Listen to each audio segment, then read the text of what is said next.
बड़े महजूज हुए हम लोग, महजूज, do you understand, we enjoyed. Okay, अब थोड़ा सा लॉजिकली उसको हम लोग देखते हैं। दरअसल हम लोगों ने कल गुजारिश की थी मुफ्ती साहब से भी, जावेद साहब से भी, कि हिंदुस्तानी ज़बान आम फहम सबको समझ में आ जाए और जहाँ कहीं आप मुश्किल शब्द इस्तेमाल करें वहाँ बताते भी चलें।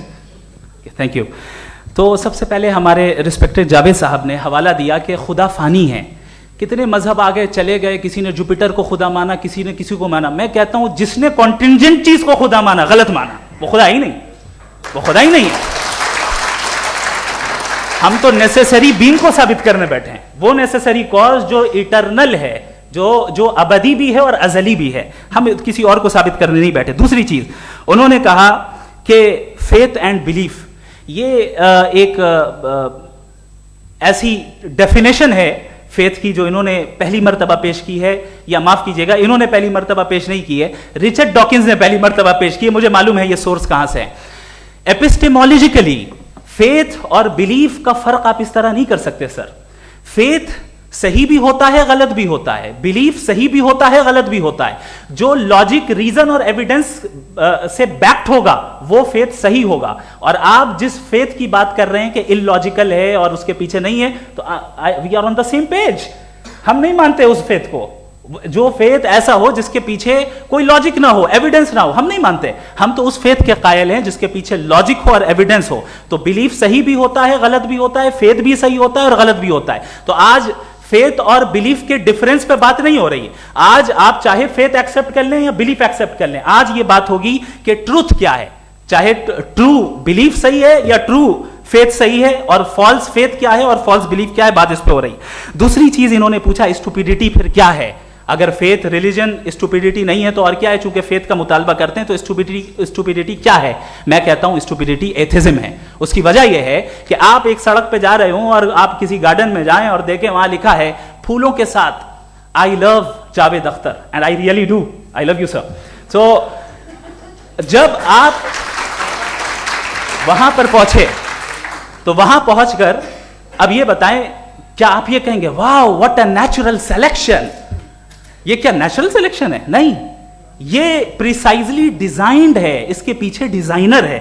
लिहाजा अगर कोई एक ऐसी कॉमन सेंस की बात को कबूल नहीं कर रहा है कि यूनिवर्स जो इतने प्रिसाइजली काम कर रहा है, हम कह दें कि खुद ब खुद बन गई, मैं समझता हूं इससे बड़ी स्टुपिडिटी और कुछ नहीं है। ये इर्रेशनल चीज है। फिर हमारे सर ने कहा कि आपने बॉल पे फोकस किया, आइलैंड पे फोकस नहीं किया। अरे आइलैंड को किसने बनाया यही समझाने के लिए तो बॉल की मिसाल दे रहा हूं। और बॉल भी कॉन्टिंजेंट है, आइलैंड भी कॉन्टिंजेंट है, दोनों नेसेसरी बीइंग का मुतालबा करते हैं। आगे इन्होंने कहा कि नेचर में कोई इंसाफ नहीं है। हम डिसाइड करते हैं कि मोरालिटी क्या होती है, इंसाफ क्या होता है। हम डिसाइड करते हैं, जैसे ड्राइविंग सीट में ट्रैफिक वाला, ये तो किसी खुदा ने नहीं कहा, ये है, इसे कहते हैं फॉल्स इक्विवेलेंस। ये एक लॉजिकल फेलेसी है।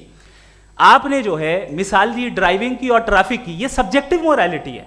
आप सब्जेक्टिव मोरालिटी को मिसाल बनाकर ऑब्जेक्टिव मोरालिटी के ऊपर नहीं थोप सकते। इंसाफ की ऑब्जेक्टिव मोरालिटी। अगर आप ये कहते हैं कि नेचर में इंसाफ नहीं है तो इंसाफ का न होना ये नेचुरल हुआ, तो फिर नेचर को नेचर रहने दे, क्यों हम इतना स्ट्राइव कर रहे हैं दुनिया में इंसाफ लाने के लिए? ये तो इलॉजिकल बात है, इर्रेशनल बात है। इसलिए बहुत सी चीजें ऐसी हैं जो ऑब्जेक्टिवली जो है इविल या गुड हैं, और बहुत सी चीजें ऐसी हैं जो सब्जेक्टिवली हैं। सब्जेक्टिवली जो मोरल होता है या इमोरल होता है उसको हम सोशल कंसेंसस से या पर्सनल प्रेफरेंस से डिसाइड करते हैं। लेकिन जो ऑब्जेक्टिव मोरालिटी है जिसमें इंसाफ आया, जो इन्होंने बार बार रिपीट किया, ये ऑब्जेक्टिव है, सब्जेक्टिव नहीं है। अगर आप कहते हैं ये सब्जेक्टिव है तो मेरा सवाल आपसे ये है, क्या सोशल कंसेंसस के जरिए अगर जुल्म को सही करार दे दिया जाएगा तो आप जुल्म को जस्टिफाई करेंगे? दूसरी चीज इन्होंने यह कहा कि 2 पैक शराब पी लें तो वो उतने पे नहीं रहता, बढ़ जाता है। यही मामला मजहब के साथ है। 2 पैक आप पी लें बढ़ेगा। तो ये एक ऐसी मिसाल है, इसको कहीं भी फिट कर लें कि आप एथिज्म पे जब फिट करें, जब आप 2 पैक एथिज्म का लेंगे ना तो वो बढ़ बढ़ के नॉर्थ कोरिया बनेगा। Thank you.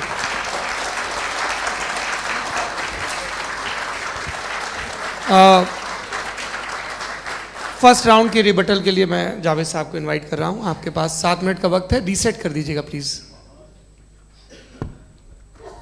मुझे इस बात की खुशी है कि मुफ्ती साहब ने भी मान लिया कि नेचर में कोई इंसाफ नहीं है।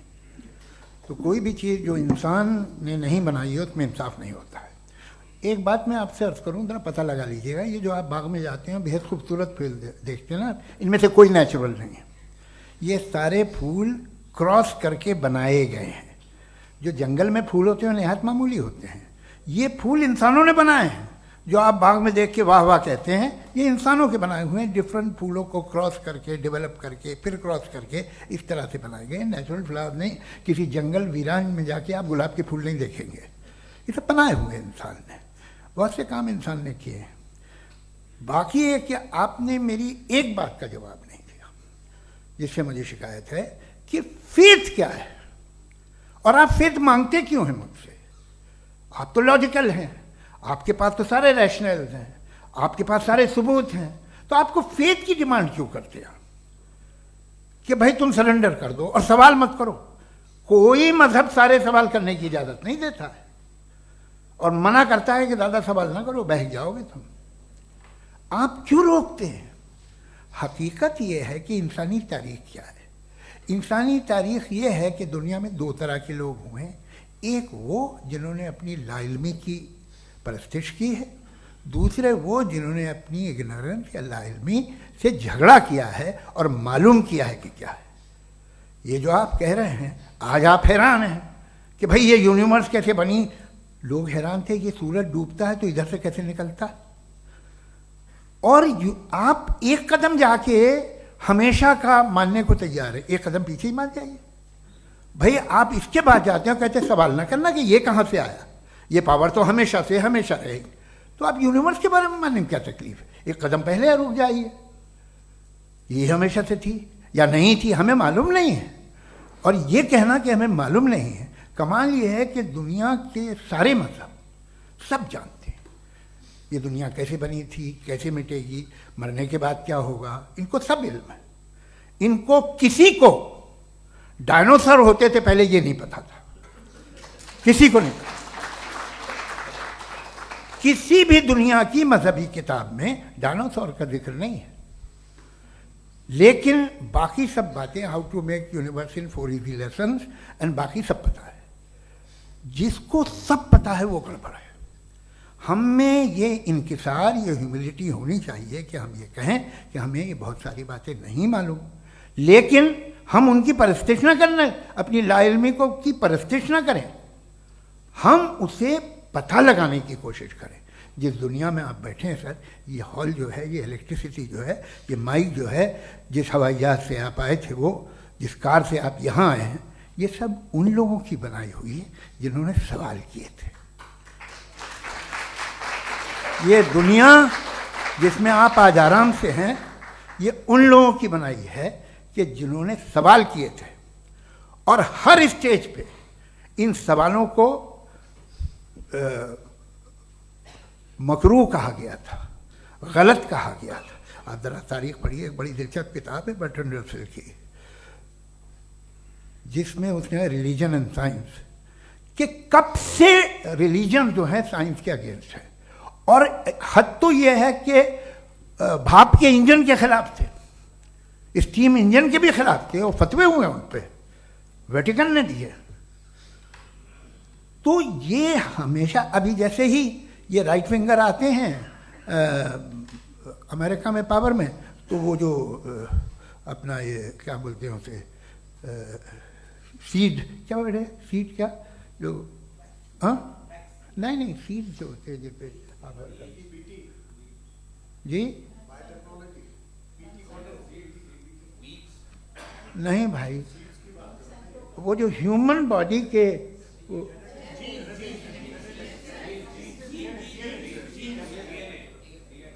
उस पर रिसर्च बंद हो जाती है, रिपब्लिकन नहीं करने देते।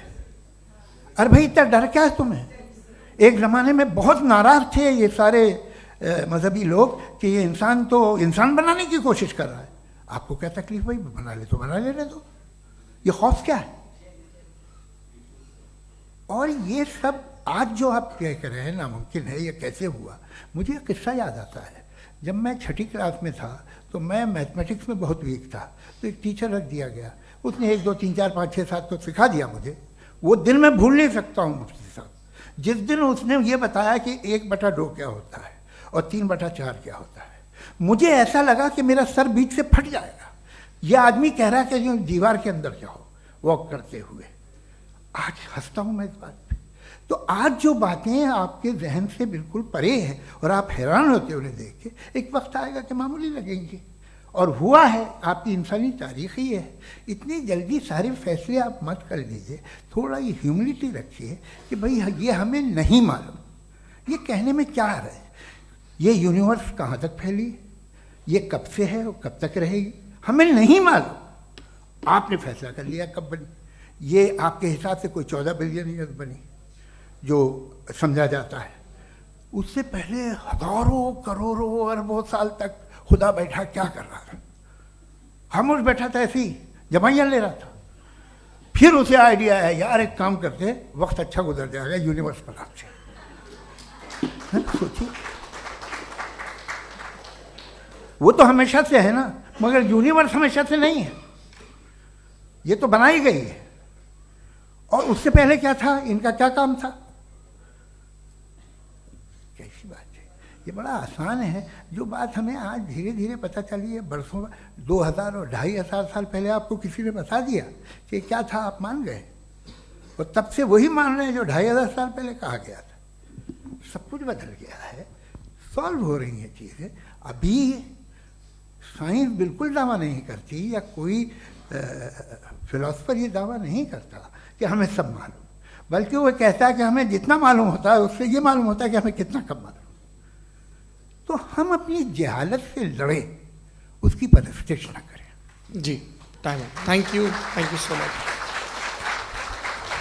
मैं तर्कों की श्रृंखला में राउंड 2 के लिए मुफ्ती साहब को आमंत्रित कर रहा हूँ। आपके पास एक बार फिर से 7 मिनट का वक्त है। शुक्रिया।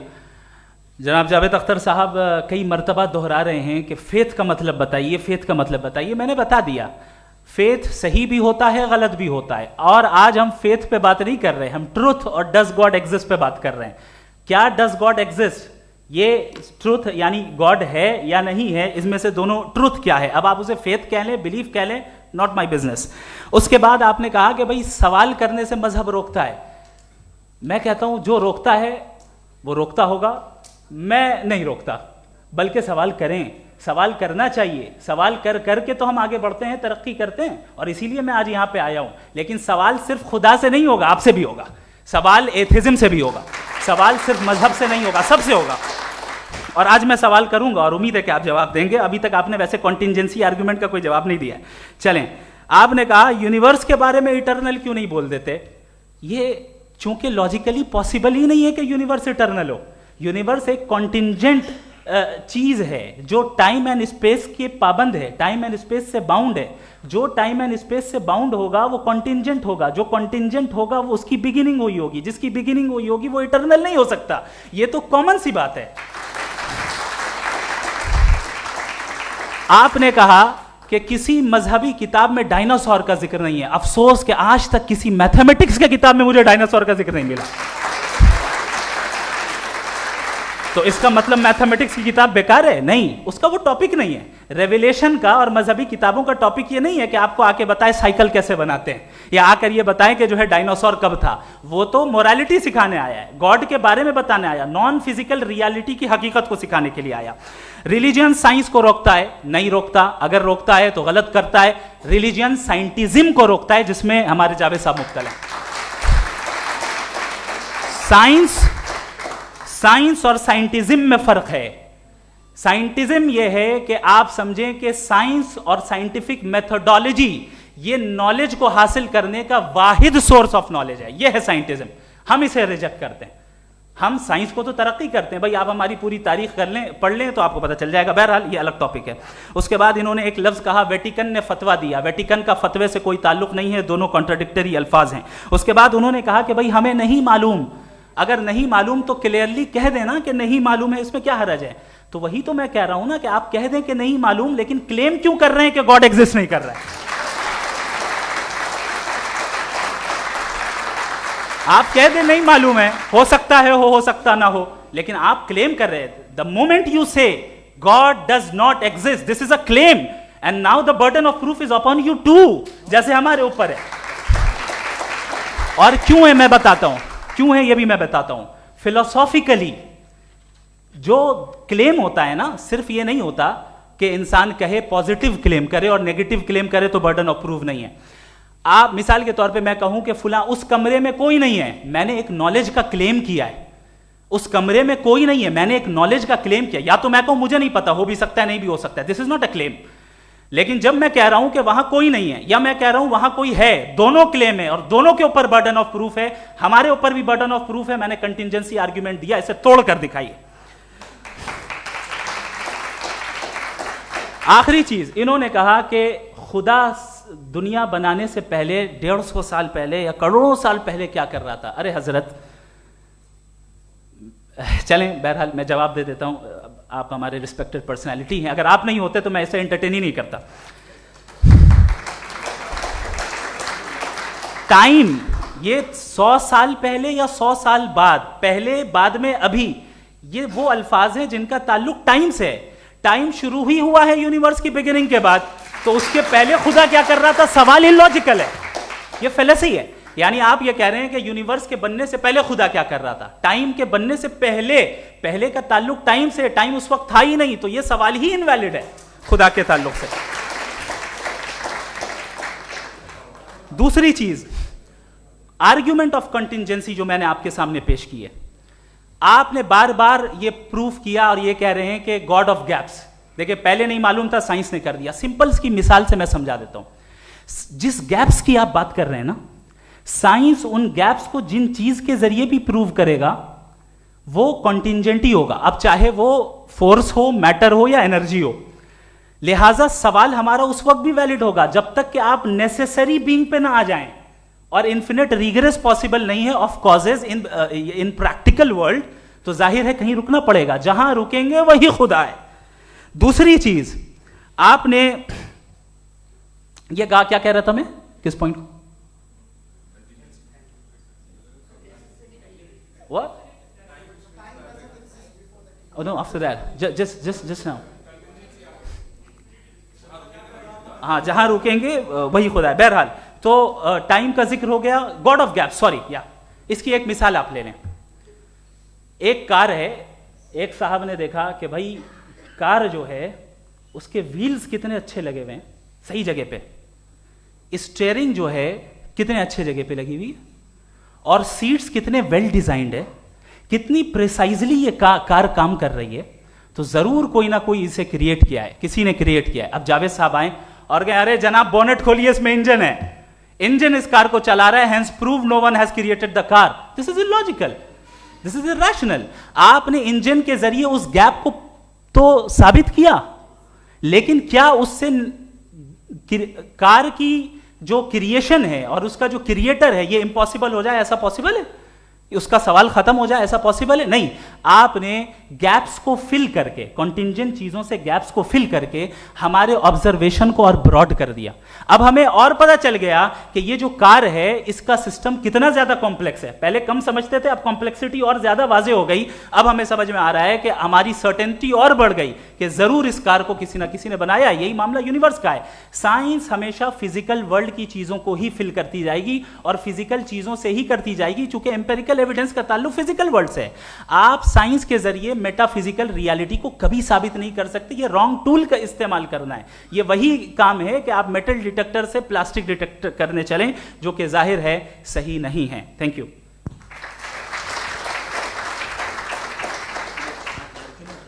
जी, ये आर्ग्यूमेंट का राउंड 2 है। हाँ। 7 मिनट है। पहले तो मैं आपसे अर्ज करूं कि आपने कहा कि जब कायनात ही नहीं थी तो वक्त भी नहीं था, कुछ भी नहीं था। कैसे नहीं था? खुदा था, एक एग्जिस्टेंस तो था ना खुदा का। तो जब खुदा था तो वक्त भी होगा।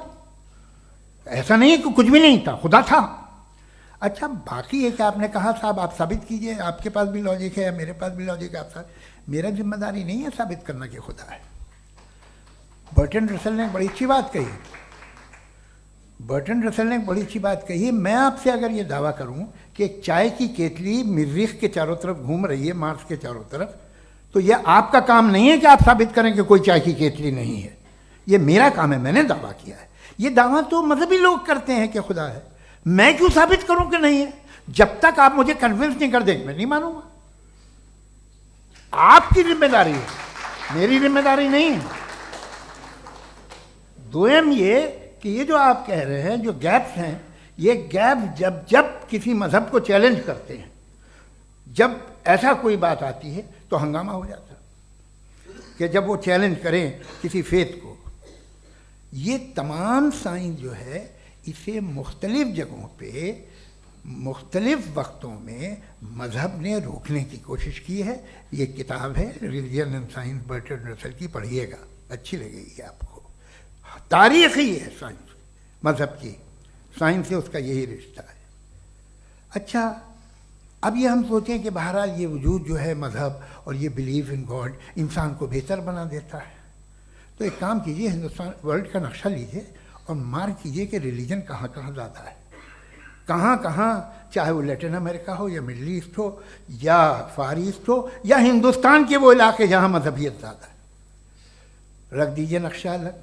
अब दूसरा नक्शा कि कहाँ कहाँ नाइंसाफ़ी, रिप्रेशन, औरतों के हुकूक की पामाली, जुल्म, डिक्टेटरशिप कहाँ है, नक्शा एक ही होगा।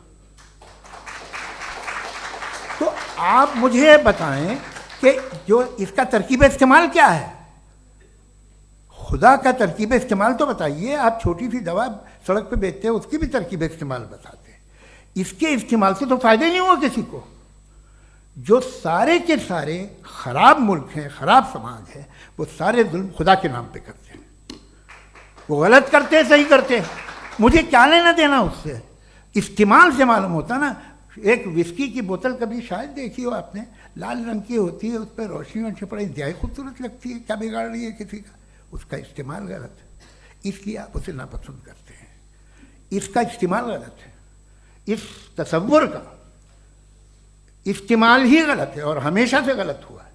आप देख लीजिए, इंसानी तारीख देख लीजिए, आज देख लीजिए, हिंदुस्तान देखिए, दुनिया देख लीजिए क्या हो रहा है।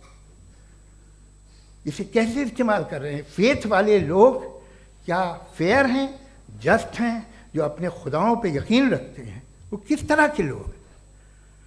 वो लोगों को इंसाफ देते हैं, वो बेहतर इंसान बने। तो इस दवा का फ़ायदा क्या है? चलो बहुत फ़ायदा हो रहा तो मैं इस्तेमाल कर लूँगा, मुझे तो इस दवा का कोई फ़ायदा दिखता ही नहीं। मुझे तो ऐसा लगता, मैं एक और बात बताऊँ, अगर कोई आदमी मजहबी है और अच्छा आदमी है तो मैं उसकी बहुत इज्जत करता हूँ, इसलिए कि मेरा ख्याल है मजहबी आदमी का अच्छा होना मुझसे अच्छा होने से ज़्यादा मुश्किल है। भाई हर चीज़ की एक लिमिट है, आप इतना भाग सकते हैं, इतना नहीं भाग सकते, इतना वज़न उठा सकते, इतना नहीं उठा सकते, इतना दूर देख सकते हैं, इतना दूर नहीं देख सकते। उसी तरह कॉमन सेंस कहता है कि आप में नेकी का भी एक कोटा होगा। अब आप अगर सुबह जाते हैं अपनी इबादत गाह और इबादत करते हैं तो बाहर निकलते हैं तो आप तो यही महसूस करते हैं कि आपने एक बहुत अच्छा काम किया, आपकी नेकी का एक बहुत बड़ा कोटा खर्च हो गया जिससे किसी का कोई फ़ायदा नहीं हो। मैं तो नहीं जाता हूँ तो मुझे तो किसी को खाना खिलाना पड़ेगा, किसी बेवा की मदद करनी पड़ेगी, मैं अपना कोटा कैसे कंज्यूम करूँ? आप अपना कोटा सारे मजहबी लोग इंतहाई यूजलेस कामों में यूज़ करते हैं। उसके बाद भी अगर आप में बच्ची है थोड़ी सी शराफत तो भाई वाह क्या बात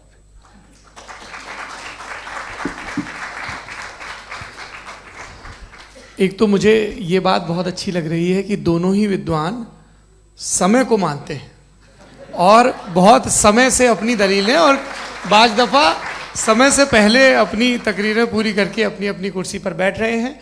ये इस आर्ग्यूमेंट का राउंड 2 पूरा हुआ। अब रिबटल का राउंड 2 है और उसके बाद क्रॉस एग्जामिनेशन होगा। नहीं, आपका आर्ग्यूमेंट हो गया सर।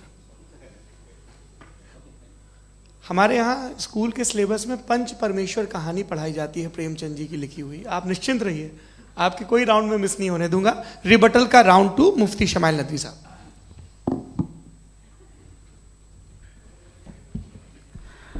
असल में जो हकीकी प्रॉब्लम है, असल प्रॉब्लम है वो ये है कि जावेद साहब के पास कॉन्सेप्ट ऑफ गॉड क्लियर नहीं है। इन्होंने कहा कि कायनात से पहले खुदा तो था, तब भी तो टाइम होगा। ये टाइम कायनात का हिस्सा है। हम खुदा, उस खुदा को मानते हैं, नेसेसरी बीइंग का टाइमलेस होना जरूरी है, चूंकि वो टाइम का क्रिएटर है। जब उसने टाइम को क्रिएट किया तो वो खुद टाइम पे कैसे होगा? उसने जब स्पेस को क्रिएट किया तो खुद स्पेस में कैसे होगा? अगर वो टाइम एंड स्पेस को पहले से ही उसका पाबंद है तो फिर किस चीज को उसने क्रिएट किया? लिहाजा ये सवाल गलत है कि खुदा था तो टाइम होगा। बिल्कुल नहीं, टाइम के पाबंद हम है, खुदा नहीं है। हम फिजिकल वर्ल्ड से ताल्लुक रखते हैं, वो मेटाफिजिकल रियलिटी है। दूसरी चीज इन्होंने मिसाल दी कि चाय की केतली हवा में घूम रही होगी, और पता नहीं शायद वो बर्टन रसल का उन्होंने हवाला दिया। बहरहाल यही प्रॉब्लम है। प्रॉब्लम यही है कि हम चीजों के दरमियान डिफरेंशिएट नहीं कर पाते।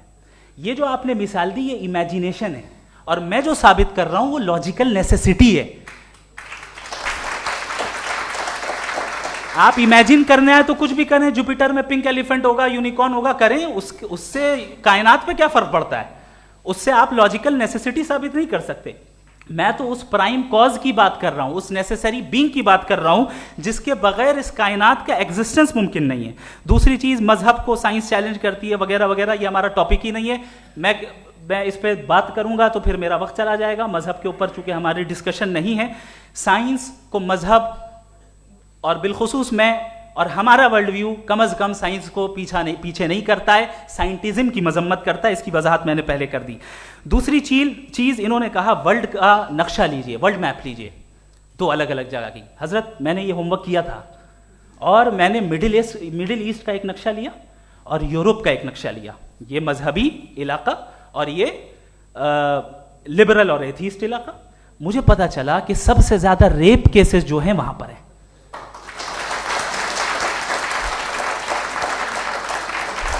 मुझे ये पता चला यूएन की रिपोर्ट के मुताबिक, मैं ये अपने घर से नहीं लेके आ रहा, कि जो वर्किंग वुमेन है यूरोपियन कंट्रीज में, उसमें 81% वुमेन सेक्सुअल हैरेसमेंट का वर्क में शुमार हो रही है। ये मिडिल ईस्ट में नहीं हो रहा है, वो मजहबी लोग हैं इसलिए नहीं हो रहा है। दूसरी चीज आपने ये कहा कि मजहबी आदमी का अच्छा होना हमारे अच्छे होने से बहुत मुश्किल है, बहुत मुश्किल है। तो इसका मतलब यह है कि गॉड के अलावा आपके पास अच्छे और बुरे का कोई स्टैंडर्ड है। मैं चाहूंगा कि कन्वर्सेशनल स्टाइल वाली डिस्कशन और सेगमेंट पे इसी पे बात कर लेते हैं। Thank you very much.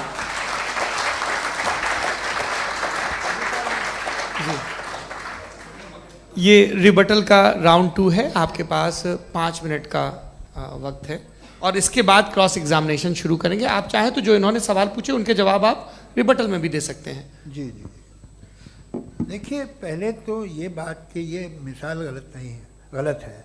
इन्होंने पहले ही हमको डिसार्म कर दिया। कह लिया अकल से मामला सॉल्व नहीं हो सकता, लॉजिक से आप पहुंच नहीं सकते। ये एक मेटाफिजिकल चीज़ है। मेटाफिजिकल अजीब सा लफ्ज़ है, ठीक से किसी को माने नहीं मालूम इसके, तो ऐसा लगता है कुछ बड़ी चीज़ है। अरे भाई क्या होता है मेटाफिजिकल, बताओ, खड़ी हो। ये एक लफ्ज़ है जो कहीं भी इस्तेमाल हो जाता है। जब आप एक बात कर रहे हैं और आप मुझसे बहस कर रहे हैं तो मुझे मेटाफिजिकल मत बताइए, आप लॉजिकली मुझे प्रूफ किए। और अगर लॉजिकली आप नहीं बात करते साहब ये मेटाफिजिकल है, तो फिर हम आप बात क्या कर रहे हैं? मेरा आपका किस ज़बान में कॉन्वर्सेशन होगा? और ये कहना कि वक्त पहले नहीं था, तो फिर क्यों कहते हैं ये हमेशा से और हमेशा रहेगा? हमेशा वक्त है, तो आप कैसे कहते हैं वो हमेशा से है और हमेशा रहेगा? हमेशा का मतलब है कोई वक्त, अगर वक्त ही नहीं है तो हमेशा कैसे? बाहर वो रहेगा। अब मैं ये देखता हूँ, आपने कहा ना कि वहाँ रेप ज़्यादा होते हैं, तो हम एक बात देखते हैं कि ये दुनिया जिस पे वो कादर मुतलक है, जिसकी मर्ज़ी के बगैर पत्ता भी नहीं हिलता, ओमनीपोटेंट है, ये दुनिया चल कैसे रही है? और इस दुनिया का हाल क्या है? 45,000 बच्चे जो 10 साल की उम्र से कम थे वो गाजा में मरे। भूख से काला हांडी में बच्चे मरते हैं और डिप्थेरिया से मरते हैं। डिप्थेरिया अजीब मर्ज है, गले में जाली बनना शुरू होती है, बच्चा नीला हो जाता है, गरीब का बच्चा, इसलिए कि उपास इलाज में। ये कादर मुतलक है जो चाहे कर दे। इससे आप दुआएं मांगते हैं हमारी ये काम कर दे वो कर दे, तो इसका मतलब डे टू डे लाइफ में वो इंटरफेयर करता है और ये देख रहा है वो। अगर वो वाकई भी है फॉर डिस्कशन सेक, तो मैं जब दुनिया देखता हूँ तो मेरे दिल में उसके लिए कोई इज्जत नहीं पैदा होती। ये क्या कर रहे हो तुम पूरे ऑल पावरफुल हो, ओमनीपोटेंट हो, ओमनी प्रेजेंट हो। तुम तो वहाँ गाजा में रहे होगे ना, तुम हर जगह हो। तुम देख रहे थे कि बच्चे की कैसे धज्जियाँ उड़ रही, तुम देख रहे थे और तुम चाहती हो मैं तुम्हारी परस्तिश करूँगा, तुम हो भी। अरे यार, इसके अच्छे तो हमारे चीफ प्राइम मिनिस्टर हैं, कुछ तो ख्याल करते हैं। कमाल है, आप किसकी इबादत कर रहे हैं? अगर वो है भी, ये दुनिया नाइंसाफी से, जुल्म से, जबर से, तशद्दुद से भरी हुई है। और आप ये मत कहिएगा कि वो देख रहा है और वो बताएगा एक दिन। अगर वो देख रहा है और इंटरफेयर नहीं करता तो आप दुआ क्यों मांगते? आप कहते हैं मेरा ये काम करा दे, इसके मतलब है वो दखल दे सकता है, वो आपको नौकरी दिलवा सकता है, भले दूसरे आदमी को न मिले, मगर आपका काम कर देगा चूंकि आपने दुआ मांगी है। तो जब वो आपको नौकरी दिला सकता है, लड़की की शादी कर सकता है, बेटे को ग्रीन कार्ड दिलवा सकता है, तो कम से कम ये जो मर रहे हैं बच्चे, इनको रोक दे, कुछ तो करे। मुझे तो दुनिया में, इस दुनिया का कोई मालिक है, इसका ओमनीपोटेंट कोई रूलर है, और ये दुनिया ऐसी चल रही है। मैं तो चाहूँगा कि भाई ना हो, अगर हो तो बड़ी शर्मिंदगी की बात है। शुक्रिया।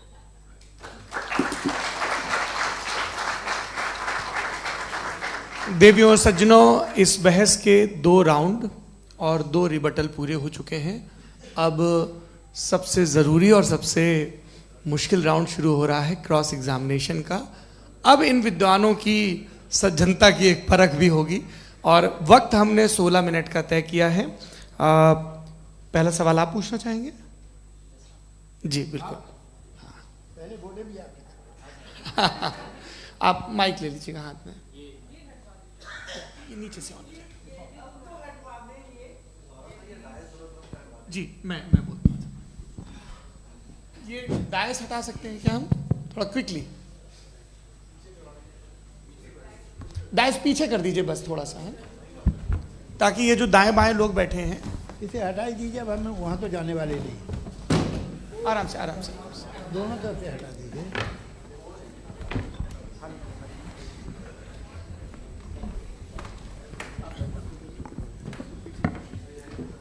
इस बीच आप लोग भी अपने अपने सवाल तैयार कर लें। ये ध्यान रखेंगे कि मैं यहाँ से सवाल लूँगा, आप लोगों को अपना हाथ ऊपर करना है, अपना नाम बताना है और अधिकतम 3 वाक्यों में अपना सवाल पूरा करना है। कई लोग सवाल की जगह भाषण देने लगते हैं, उससे आज बचना है। जी मुफ्ती साहब, पहला सवाल आपका, 16 मिनट हैं, हम दोनों लोगों के सवाल लेंगे। जी जी, बहुत शुक्रिया। आपकी जो अभी बात हुई बहुत अहम थी, मैं इसको चाहूँगा कि आगे डिस्कस करूँ, लेकिन चूँकि अभी ये वो सेगमेंट है क्रॉस एग्जामिनेशन, तो सबसे पहला सवाल आपसे ये है कि जो मैं इतनी देर से कॉन्टिंजेंसी आर्ग्यूमेंट आपको बता रहा था, ये अकल से ही बता रहा था हजरत, आप ये बताएं कि आप इन्फिनिट रिग्रेस ऑफ कॉजेस को पॉसिबल मानते हैं या नेसेसरी बीइंग के एग्जिस्टेंस को सही समझते हैं? चूंकि 2 ही ऑप्शन हो सकता है, आप ये बताएं। देखिए, आपको मैं ईमानदारी से बात करूं, एक तो मैं कॉन्टिजेंसी वर्ड ठीक से समझता नहीं, और इस वक्त भी जो आपने अंग्रेजी के अल्फाज इस्तेमाल किए वो ज़रा थोड़े से मुझे डिफ़िकल्ट और कॉम्प्लिकेटेड लगे, तो आप ज़रा सिंपल ज़बान में सवाल कर सकते हैं? बिल्कुल कर सकता हूँ जी। यूनिवर्स की हर चीज कॉन्टिंजेंट होने का मतलब यह है कि वो अपने एग्जिस्टेंस में किसी के ऊपर डिपेंडेंट है। जो भी चीज डिपेंडेंट होगी वो चीज इंडिपेंडेंट नहीं हो सकती, तो उसका कोई ना कोई कॉज होगा। तो अब आप क्या समझते हैं कि ये इन्फिनिट रिग्रेस है, यानी कॉज पर कॉज, कॉज पर कॉज, कॉज पर कॉज, और कभी कोई यानी ये एंडलेसली चलता रहा? क्योंकि अगर ऐसा होगा तो हम तो एग्जिस्टेंस में आते ही नहीं। लॉजिकली ये मुत्तफक अलैह चीज है, मुत्तफक अलैह, अग्रीड अपॉन। ओके, इस पे हमने एग्री किया था कि मुश्किल शब्द आएगा तो अर्थ बताना पड़ेगा। तो इन्फिनिट रिग्रेस तो पॉसिबल नहीं है, तो कहीं ना कहीं आपको रुकना पड़ेगा ऐसे नेसेसरी बीइंग पर। नहीं, कोई जरूरत नहीं रुकने की। किसने कहा आप रुकना पड़ेगा? आप रुकते हैं खुदा पे, आप नहीं रुकते। आप कहते हैं वो हमेशा से, जब उस वक्त से है जब वक्त नहीं था। आप कहाँ रुकते हैं कि अब हुआ था वो? आप नहीं कहते। हम क्यों नहीं मान सकते कि यूनिवर्स जो है और बल्कि मल्टीवर्सेस जो है वो हमेशा से हैं, वो बनती है, बिगड़ती है। एक हमारे यहाँ एक चीज़ है ब्लैक होल, वो समेट लेता है वापस, फिर ब्लास्ट होता है, फिर फैल जाता है, और इसमें हमारी तो खैर कोई औकात ही नहीं है इंसान की।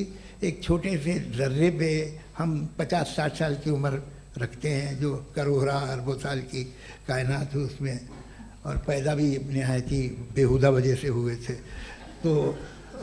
तो इसमें ये सोचना कि इसकी वजूहात और ये क्यों है, ये डिपेंडेंट है, ये हम देख रहे हैं। क्या मालूम, आप सोचिए कि ये जो फैल रही है कायनात, ये कहाँ फैल रही है, ये कहाँ जा रही है, और ये फैल क्यों रही है? अरे बना ली थी तुमने, रुको भैया, काफ़ी है। ये फैल क्यों रही है? ये और कौन सी कायनात जिसे मैं दूरबीन से देखता हूँ तो 2 बिलियन लाइट ईयर पे है, उससे मेरा कोई वास्ता ही नहीं है।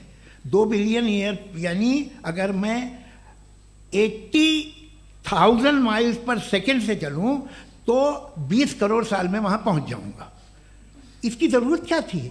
ये दुनिया, ये कायनात तो इंसान अशरफुल मखलूक़ात के लिए बनाई गई ना। तो ये सब ये टर्म समझ में नहीं आया, इसमें कोई ख़ास समझने वाली बात थी भी नहीं। ये जो अल्टीमेट कहा यह जाता है कि ये जो पूरी यूनिवर्स है, ये जो दुनिया है, ये इंसान के लिए बनाई गई। अच्छा, ये सब इंसान के लिए। क्यों साहब, सही है ना? बिल्कुल, लेकिन इसका ये मतलब नहीं कि किसी चीज के पीछे रीजन आपको नहीं पता तो रीजन नहीं है, इसे कहते हैं नहीं, मुझे नहीं पता, लेकिन मेरी जिम्मेदारी नहीं है। वो बिल्कुल सही कहा था उसने, बर्टन रसल ने। आपने उसे मजाक में टाल दिया कि भाई आप एक दावा कर रहे हैं, मैं क्यों कहूं कि ये गलत है दावा? आप प्रूफ कीजिए, मेरे पे जिम्मेदारी ही नहीं है, मैंने थोड़ी कहा है। आप प्रूफ कीजिए कि ये सही है। आप आर्ग्यूमेंट ऑफ कंटिंजेंसी का जवाब ही नहीं दे सवाल रहे हैं। पूछना चाहेंगे? है? आप सवाल पूछना चाहेंगे मुफ्ती साहब से? क्योंकि ये क्रॉस एग्जामिनेशन का दौर है। आप जैसे पहले बोल रहे थे फेथ को लेकर कुछ, मैं ये पूछना चाहूँगा कि खुदा ने जो भी रेवल्यूशन किए हैं, एक मज़हब के नहीं बहुत से मज़हबों में किए हैं, अलग अलग रेवल्यूशन है। कहीं कुछ एक बातें हैं, कॉन्ट्रडिक्शन भी है आपस में, कहीं कुछ आप कर सकते हैं, कहीं कुछ नहीं कर सकते। ऐसा नहीं है कि सबकी कोड ऑफ मॉरल एक है। तो ये किस्सा क्या है? अब आप ये देखिए कि मुझे कभी कभी लगता है कि जो फुटबॉल फाइनल होता है, लाखों लोग होते हैं, फिर वो टीवी कवर कर दी, करोड़ों लोग, अगर उसमें खुदा की एक बूमिंग आवाज़ आ जाती, मैं गॉड हूँ, तो सारे लोग अभी सुन लेते और टीवी पे भी सुन लेते, किस्सा खत्म होता। ये इतनी राजदारी क्या है कि तुम सामने कुछ तो सबूत दे दो हमें सॉलिड। ये कह रहा साहब ये यूनिवर्स कैसे बनी, इससे मसला क्या हल होगा? मैं पूछूंगा आपसे खुदा कैसे बना? क्यों नहीं पूछूंगा कैसे बना? बल्कि वो तो कायनात से कहीं ज़्यादा इंटेलिजेंट है, कायनात से कहीं ज़्यादा कॉम्प्लेक्स। जी वो हमेशा से है, आप कहेंगे मैं मान लूँगा। अच्छा, दोयम वो कादिर मुतलक, यानी कादिर मुतलक का मतलब ओमनीपोटेंट, वो जो चाहे कर सकता है। आपको नौकरी दिलवा सकता है, आपकी अच्छी जगह शादी करवा सकता है, आपके पड़ोसी का मुकदमा हरवा सकता है, आपको जिता सकता है, सब काम करता है। थोड़ा सा माइक क्लोज जी। वो इस दुनिया को चला कैसे रहा है? ये दुनिया कैसे चल रही है? आपको इस पर हैरत नहीं होती? या क़यामत के बाद कभी एक जस्टिस होगा, जब ये बच्चा मर चुका होगा जिसकी धज्जियाँ उड़ गई बम से, इसको इंसाफ मिलेगा तब? अच्छा, अब जवाब दूं? हाँ दीजिए। मैं वही सीधे आप ही तरफ। सबसे पहले आपने रेवलेशन और स्क्रिप्चर्स की बात की, इस पे मैं बात कर सकता हूं लेकिन आज नहीं करूंगा चूंकि वक्त कम है, कभी और इस पे डिस्कस करेंगे। मैं तैयार हूं उस पे भी बात करने के लिए। ये अभी से राउंड 2 की भूमिका तय हो रही है। Does God exist round 2? चूंकि आज गॉड के एग्जिस्टेंस पे बात है तो मैं उसी के रिलेटेड जो है आपके सवालात को एंटरटेन भी करूंगा और मैं भी पूछूंगा। आपने कहा कि आपने साबित ही नहीं किया, जबकि आर्ग्यूमेंट ऑफ कॉन्टिंजेंसी बुनियादी आर्ग्यूमेंट है। आप मुझे कॉन्टिंजेंसी का मतलब बताइए, आपका मतलब क्या कॉन्टिंजेंसी? कॉन्टिंजेंसी का मतलब यह हुआ कि हर वो वजूद जो किसी भी चीज का पाबंद है, हर वो वजूद या हर वो चीज जो अपने एग्जिस्टेंस में किसी भी चीज के पाबंद है और उससे बाउंड है, उसको उसकी ज़रूरत है, उस पर डिपेंड करती है, तो जाहिर सी बात है कि उसका कोई ना कोई कॉज होता है। ये तो अक्ल की बात है। ये आप रीजनिंग की बात करते हैं, मैं वही कर रहा हूं। दूसरी चीज, आपने ये बात कही कि इतने बिलियन लाइट ईयर्स दूर है, उसका मेरा क्या लेना देना। फिर मेरे ख्याल से आपको ये नहीं कहना चाहिए I think therefore I am an atheist. आपको सोचना चाहिए, सिर्फ आप एक लिमिटेड दायरे में रहकर नहीं सोचें बल्कि बाहर निकलकर सोचें। आपने तीसरा सवाल किया, आपने 2-3 सवाल एक साथ। ऐसी बातें ना कीजिए, कुत्तों को इतराज हो जाएगा आप पे कि आप कुछ भी सोचिए। ये इजाजत आपको है नहीं, मुझे है।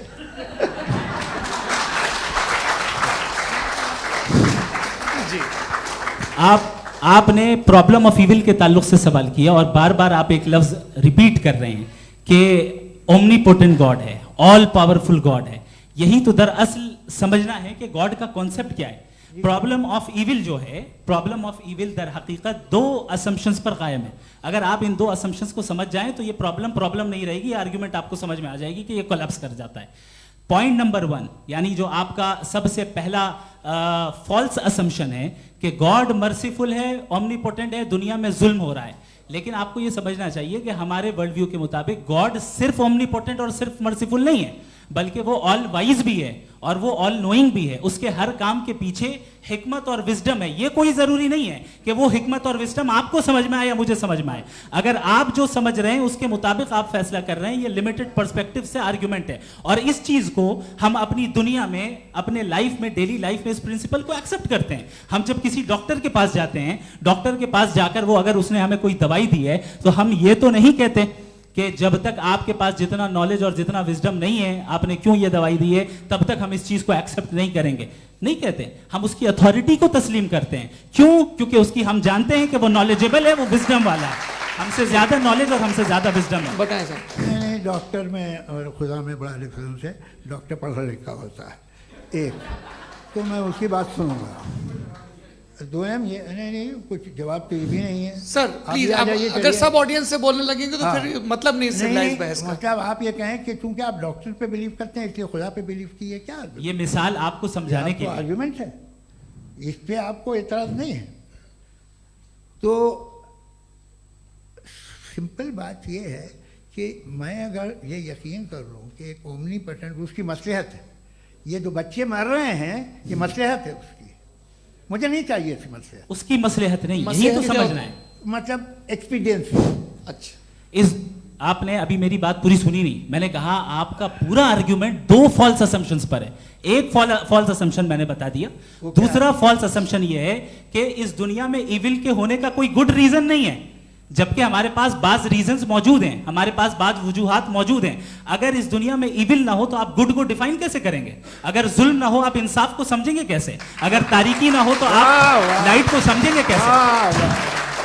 बहुत अच्छे। अभी और सुन लें, अभी और बाकी है। ये तो बात बहुत पसंद आई साहब मुझे, कि जब तक रेप ना हो तब तक औरतों की इज्जत का ख्याल आपने मेरा जवाब पूरा सुना ही नहीं। जब तक के बच्चों का कत्ल ना किया जाए तब तक आपको बच्चों की मासूमियत की इज्जत है। आपने पूरा जवाब सुना ही नहीं। क्या बात है, क्या आपने नुक्ता निकाला? आपने पूरा जवाब सुना ही नहीं। आप सुन लें, मेरी बात सुन लें। ये मैंने आपको एक चीज बताई। दूसरी चीज, इस दुनिया में हम आए हैं टेस्ट के लिए, हमारा टेस्ट हो रहा है और हर इंसान का अलग अलग अंदाज में टेस्ट होता है। और इस दुनिया में अगर इविल मौजूद है तो वो इविल जरिया है हमारे अंदर ह्यूमन नोबल क्वालिटीज को डेवलप करने का और अलग अलग फील्ड में प्रोग्रेस करने का। और अगर हमारे अंदर और इस दुनिया में इविल नहीं होता तो बताइए टेस्ट का मतलब क्या होता? अगर मैं अपने स्टूडेंट को एमसीक्यूज दूं और उसमें सिर्फ राइट आंसर लिख कर दे दूं और कहूं तुम्हारा टेस्ट हो गया, ये मीनिंगलेस है। इस दुनिया में अगर हम टेस्ट के लिए आए हैं तो जाहिर है गुड एंड इविल दोनों मौजूद है। तो अगर गुड एंड इविल दोनों मौजूद है तो ये इविल भी खुदा का बनाया हुआ है? जी हाँ, खुदा का बनाया हुआ है। लेकिन अच्छा, चलो अच्छी बात। जी बिल्कुल, तो बिल्कुल खुदा ने बनाया। अभी तो ये है कि जो मेजॉरिटी है दुनिया में वो इविल है, तो ये खुदा एक्चुअली इविल के साइड पे लग रहा है मुझे। बिल्कुल भी नहीं, मैं बताता हूं। मेजॉरिटी में तो वो है। क्या बात कर रहे हैं भाई आप? मैं बहुत कोई भी जो मुंसिफ होगा, चाहे आपका अपना घर हो जिसके आप सबसे बड़े हैं, चाहे आपकी ऑर्गेनाइजेशन हो जो आप चलाते हैं, वहां पर आप इविल रखेंगे साबित करने को कि बाकी लोग शरीफ हैं? मेरी बात सुन क्या लें। ये आर्ग्यूमेंट ही गलत है? अगर कि जब तक के कोई इविल नहीं होगा तब तक के शरीफ आदमी शरीफ नहीं लगेगा। अगर एग्जामिनर गलत ऑप्शन दे रहा है तो एग्जामिनर इविल नहीं हो गया, जो गलत ऑप्शन को सेलेक्ट कर रहा है वो फेल होगा। क्रिएटर ने इविल को बनाया है लेकिन वो इविल नहीं है। अच्छा सुनिए मेरी बात, हाँ। Let me complete sir. जी जी। क्रिएटर ने इविल को बनाया है टेस्ट के लिए, वो इविल नहीं है। इविल वो होगा जो उसे इख्तियार करेगा। छुरी को बनाने वाला गलत नहीं होता है, छुरी का गलत इस्तेमाल करने वाला गलत होता है। रेप को कैसे गलत इस्तेमाल करते हैं? रेप इंसान के फ्री विल का नतीजा है। ये रेप कैसे गलत इस्तेमाल होता है? ये मुझे अब सुन लें, अब सुन लें। गलत इस्तेमाल होता है। हाँ मैं बता रहा हूँ ना, कैसे गलत? मैं बता रहा हूँ जी। कि जो इविल इस दुनिया में मौजूद है उसके कई सारे तरीके हैं। एक तरीका इंसान का अपना फ्री विल है। अब अगर कोई रेपिस्ट रेप कर रहा है तो इसका गॉड का कसूर नहीं है, वो अपने फ्री विल का गलत इस्तेमाल कर रहा है, उसको सजा मिलनी चाहिए। अच्छा, और उसी के लिए जहन्नम बनाई गई है। ये फ्री विल का भी बड़ा चक्कर। आप जब कोई बुरा काम करते हैं या कोई बुराई होती है तो ये कहा जाता है कि ये फ्री विल है। 7 billion free wills are moving on this planet. 7 billion free will. और एक आदमी अपनी फ्री विल से मुझे कत्ल कर दे तो मैं खुदा की मर्जी से मरा हूँ कि इसकी फ्री विल की वजह से? मेरी मौत खुदा के हाथ है या ये फ्री विल वाले के हाथ है? खुदा ने फ्री विल का निजाम बनाया है और उस निजाम का गलत इस्तेमाल करके कोई आपको मार रहा है, इस्तेमाल करके मेरा कत्ल कर देता है। अब मेरी मौत का जिम्मेदार कौन है? वो इंसान जिम्मेदार है। वो इंसान। जी। तो ये कहना कि और उसको सजा मिलेगी। तो अब आप आगे चलिए कि ये तय करना कि अल्लाह ही या अल्लाह ने खुदा ही जिंदगी देता है, खुदा ही मौत देता है, ये गलत है। बिल्कुल गलत नहीं है। हाँ, नहीं, निजाम उसी ने बनाया फ्री विल का। निजाम मौत और हयात का उसी ने बनाया। You are contradicting yourself. अभी आपने कहा कि एक आदमी ने फ्री विल से आपको मार दिया, इसमें उसे फ्री विल दी गई थी, उसने गलत इस्तेमाल किया। 7 billion free wills are moving on this planet और आप चाह रहे हैं कि मैं सिर्फ खुदा का ध्यान करूं। ये 7 बिलियन फ्री विल्स को मुझे लुक आफ्टर करना पड़ेगा कि नहीं? ये तो तबाहियां कर रही हैं और तबाहियां ज़्यादा हो रही हैं। बिल्कुल। तो अगर आप बताएं अगर खुदा नहीं है फॉर एग्जाम्पल, तो आप इविल को कैसे डिसाइड करेंगे? यानी how can you define evil objectively without God? देखिए, दुनिया में 2 तरह के जानवर हैं। एक जो अकेले रहते हैं जंगल में और एक जो ग्रुप्स में रहते हैं। ग्रुप में जो भी रहेगा, चाहे वो आपका फाउंडेशन हो, चाहे कोई क्लब हो, चाहे कोई पॉलिटिकल पार्टी हो, चाहे कोई यूनिट हो, उसमें आपको इंटरैक्ट करने के रूल बनाने पड़ेंगे। यानी लोग तय करेंगे। लोग तय करेंगे। अगर लोगों ने ये तय किया कि किसी का रेप करना सही है, आप जस्टिफाई करेंगे? नहीं, आपका फाउंडेशन तो ये हो गया ना कि लोग ही विल डिसाइड करेंगे। नहीं, अरे दुनिया में ऐसे ग्रुप्स हैं जो रेप को जायज़ मानते हैं सर्टेन हालात में। मैं डिटेल में नहीं जानूंगा, आप भी जानते हैं। ये जो आईसिस वाले थे जिन्होंने क्या किया था, तो उन्होंने क्या किया उसका खुदा से कोई ताल्लुक नहीं है सर। मैंने सिंपल सवाल किया कि इविल को आप डिफाइन करते कैसे हैं? आइए वापस आइए जी। आप साथ में तभी रह सकते हैं जब कुछ आप ऐसे उसूल डेवलप करें जिसमें हर एक का बेसिक तहफ़्फ़ुज़, हर एक का बेसिक राइट हो और हर एक को कोई आराम मिले। यही तरीक़ा है किसी भी ऑर्गेनाइजेशन जिसमें एक से ज़्यादा लोग हैं और वो ऐसे चलती है ज़िंदगी। उसमें अगर आप गड़बड़ करेंगे तो तबाही होगी, नुकसान होगा, बर्बादियाँ आएंगी।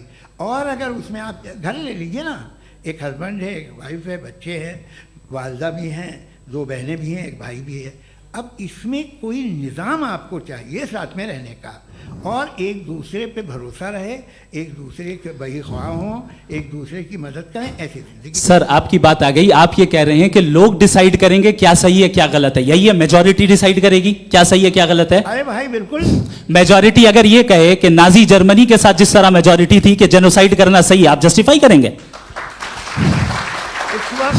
उस वक्त आपका ये सवाल सिर्फ उसके बाद क्लोजिंग। हाँ, उस वक्त प्लेनेट पे जो लोग थे उनमें कितने लोग हिटलर को सही समझते? अच्छा, प्लेनेट की मेजॉरिटी तय करेगी, सोसाइटी की नहीं। प्लेनेट की मेजॉरिटी गॉड के एग्जिस्टेंस को सही मानती है, आप क्यों नहीं मानते? ये हेलो ये क्रॉस क्वेश्चन का राउंड यहाँ पर समाप्त होता है। और ये बड़ा अच्छा है कि इस तरह से फ्रेगमेंट कर दिया गया है ताकि जो मरकरी ऊपर जा रहा है नीचे जवाब दे दूं। जी। प्लेनेट की ज़्यादातर मेजॉरिटी कुछ दूसरे मजहबों के खुदा को मानती है। आप उन्हें क्यों नहीं? आप तो मेजॉरिटी की बात कर रहे हैं। अच्छा, ये क्लोजिंग आप ये कह रहे हैं इविल और गुड को डिसाइड मेजॉरिटी करेगी। मेजॉरिटी जो कर दे वो सही हो जाएगा। क्लोजिंग इसको जैसा आप ही लोगों ने तय किया है उसी फॉर्मेट को फॉलो कर लेते हैं। हाँ भाई, मैंने तो भले लोगों पे एतबार किया और तब मॉडरेशन तय किया। जी, आपके पास 5 मिनट का वक्त है, क्लोजिंग आर्ग्यूमेंट है, उसके बाद हम ऑडियंस से क्वेश्चन आंसर लेंगे जावेद साहब की क्लोजिंग आर्ग्यूमेंट के बाद। ओके, बहुत शुक्रिया। जी, हमारा जो टॉपिक है डज गॉड एग्जिस्ट, मैं इस पे इतने एकेडमिक तैयारी करके आया था, मुझे था कि मैंने सोचा था कि कई सारे मैं आर्ग्यूमेंट्स दूंगा, लेकिन वक्त की भी किल्लत और जावेद साहब बार बार इधर उधर चले जा रहे थे तो उसको भी थोड़ा एंटरटेन करना पड़ गया। डज गॉड एग्जिस्ट पे मैं एक ही आर्ग्यूमेंट दे पाया। आर्ग्यूमेंट्स बहुत हैं और डेफिनेटिव आर्ग्यूमेंट्स हैं, और मेरे आर्ग्यूमेंट को किसी एक राउंड में भी इन्होंने एंटरटेन नहीं किया और रेफ्यूट नहीं किया, एक राउंड में भी नहीं, एक राउंड में भी नहीं। कौन सा? और ना ही अभी अभी आपका क्लोजिंग आर्गुमेंट आएगा नहीं, वो उसमें। बता देना। Argument of contingency sir. अरे मैं आपसे कई बार कह चुका हूँ कंटीजेंसी का मतलब अब क्या मैं है? कैसे समझाऊं Please, आपको, और आपस में हाँ आप और please, कितने please, आसानी से समझाऊं मैं, मुझे तो नहीं समझ में आ रहा है। आप अपनी argument sir, of contingency Urdu में बोल सकते हैं। हाँ आप अपनी बात पूरी कर लें जी। आखिरी 4 मिनट। दूसरी चीज, just a minute please ma'am, can I talk? दूसरी चीज ये है कि आपने एक तो इसका जवाब नहीं दिया, दूसरा आपने गॉड के ना होने पर कोई डेफिनेटिव आर्ग्यूमेंट नहीं दिया, सिर्फ मजहब पे बात कर रहे हैं आप। मजहब तो आज हमारा टॉपिक ही नहीं था, आज तो हमारा टॉपिक हो, आप मजहब से ले लेकर आईएस तक चले गए। भाई हमारा क्या ताल्लुक है उससे? We condemn them. और उसका गॉड से क्या ताल्लुक है? अगर कोई गलत काम कर रहा है, किसी ने किसी को कत्ल किया, किसी ने किसी का रेप किया, उसको सजा मिलनी चाहिए। और आपके पास कोई भी rational strong foundation of morality नहीं है। आपने कहा कि मेजॉरिटी तय करेगी सोसाइटी की, वो सही होगा। मैंने कहा हिटलर को, फिर आप सही कहेंगे नहीं नहीं नहीं नहीं, प्लैनेट की सोसाइटी की मेजॉरिटी तय करेगी। तो प्लैनेट की मेजॉरिटी गॉड के एग्जिस्टेंस को मानती है, आप कह रहे हैं ये रिलीजियस है। तो यानी आपके पास कोई स्ट्रॉन्ग फाउंडेशन नहीं है ऑब्जेक्टिव मोरालिटी का। ऑब्जेक्टिव मोरालिटी का अगर कोई फाउंडेशन है तो वो सिर्फ गॉड है, गॉड है, गॉड है। थैंक यू जी। ये मुफ्ती शमाइल नदवी साहब का क्लोजिंग आर्ग्यूमेंट था। अब हमारे पास जी जी ये बड़ा अच्छा है कि दोनों लोगों को मॉडरेटर से शिकायत भी और बोल रहे हैं भाई हमारी शाबाशी भी तो करते चलो। अब मेरी बात जी आपके पास जावेद अख्तर साहब 5 मिनट का वक्त है, ये आपका क्लोजिंग आर्ग्यूमेंट है, टाइम रीसेट कर दें जी। देखिए बहुत सारी बातें हैं। गॉड का डेफिनेशन दुनिया के किसी भी रिलीजन में है कि वो ओमनीपोटेंट है, ओमनी प्रेजेंट है, he is just, he is kind, he loves you and so on. मैं जब दुनिया देखता हूँ तो मुझे कोई ऐसा सुप्रीम पावर यहाँ दिखाई नहीं देती है जो इंसान की बहबूदी के लिए कुछ कर रही हो, कमज़ोर को बचा रही हो, मदद कर रही हो, जालिम को पीछे हटा रही हो। मैं नहीं देखा, तारीख़ में नहीं। एक तो अगर है और ये देख रहा है तमाशा, तो उसका होना न होना बराबर है। दोयम ये कि ये जो है, जब आप ये कहते हैं कि कायनात जिसकी कंटीजेंसी है, मैं देखिए वो लफ्ज़ इस्तेमाल किया मैं, तो ये कैसे हो सकती है भाई? और फ़ौरन आप सरेंडर कर देते हैं कि जाहिर है कि इसका बनाने वाला तो इससे 10,000 गुना ज़्यादा कॉम्प्लिकेटेड होगा। उस पर आपके होने पे कोई इतराज़ नहीं है। उसे वो टाइमलेस है, वो पहले से था, टाइम तो बहुत बाद में आया। ये सब आप मानने को तैयार है जिसका आपके पास कोई सबूत नहीं, आपके पास कोई रीज़न नहीं है। आपकी तारीख क्या है मज़हबों की? बिलीफ की, जो खुदाओं का बिलीफ है, ये कॉन्स्टेंटली गलत साबित होता रहा है। मतलब आप कहें कि अरिस्टोटल के ज़माने में तो सब जाहिल थे, वो भी इतने ही यकीन से खुदा पे यकीन रखते थे, जो अब नहीं रहा। ये भी नहीं रहेगा, आप लिख लीजिए।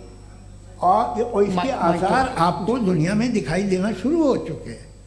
ये बहस क्या आज से 100 साल पहले इस तरह हो सकती थी? यहाँ तक तो आपको हम ले आए हैं। तो सर अरे इनको मदद की ज़रूरत नहीं भाई, ये सेल्फ सफिशिएंट आदमी है, आप क्यों इनकी मदद कर रहे हैं?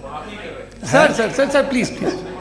तो ये जो है तमाम बातें अपनी जगह हैं। ये एक पैकेज है। आप अकेले, कोई आदमी ऐसा नहीं जो सिर्फ गॉड को मानता हो, उसके साथ बहुत पैराफर्नेलिया आता है, अलग अलग पैराफर्नेलियाज आते हैं। They have always created chaos in the society. मैं तो आपको सीधा ऑफर देता हूँ कि दुनिया में 10 इम्पॉर्टेंट बिलीव्स हैं। आप एक मानते हैं, 9 नहीं मानते, 9 में आप एथियस्ट हैं, 9 को आप बिल्कुल रीजनेबली मेरी तरह देखते हैं। तो 90 मजहबी आदमी भी 90% एथियस्ट है, वो दूसरे खुदा नहीं मानता, एक खुदा मानता है अपना वाला, बाकियों को कहता है गलत है। अगर आप मानना ही बंद कर दें तो आपका 10% चांस है कि आप सही हैं और 90% चांस है कि आप गलत हैं। मेरा मशवरा है आप मानना छोड़ दिए तो 50% चांस होगा कि आप सही हैं और 50% चांस होगा, 40% आप गेन करेंगे बाय बिकमिंग एन एथियस्ट।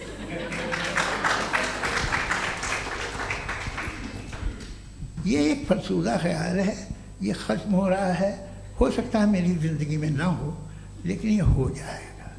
जो बातें ये इनको आप मेटाफिज़िकल ये वो ऐसे रिस्पेक्टेबल टर्म दे दिए, ये तो उन लोग के हैं जिन्हें ना फिज़िक्स मालूम थी ना मेटा मालूम था, ये उन्होंने आपको दिए हैं। जी बहुत शुक्रिया आप दोनों लोगों का। और अब इस बातचीत का आखिरी राउंड शुरू होगा, डज गॉड एग्जिस्ट की ये बहस मुफ्ती शमाइल नदवी और जावेद अख्तर साहब के बीच। आप लोग अपने अपने हाथ ऊपर करेंगे, मैं यहाँ से तय करूँगा।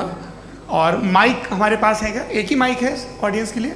2 माइक है, एक इस तरफ एक इस तरफ, ठीक है। तो जी सबसे पहले हमारी सहयोगी हैं मारिया शकील जी, पूछिए सवाल।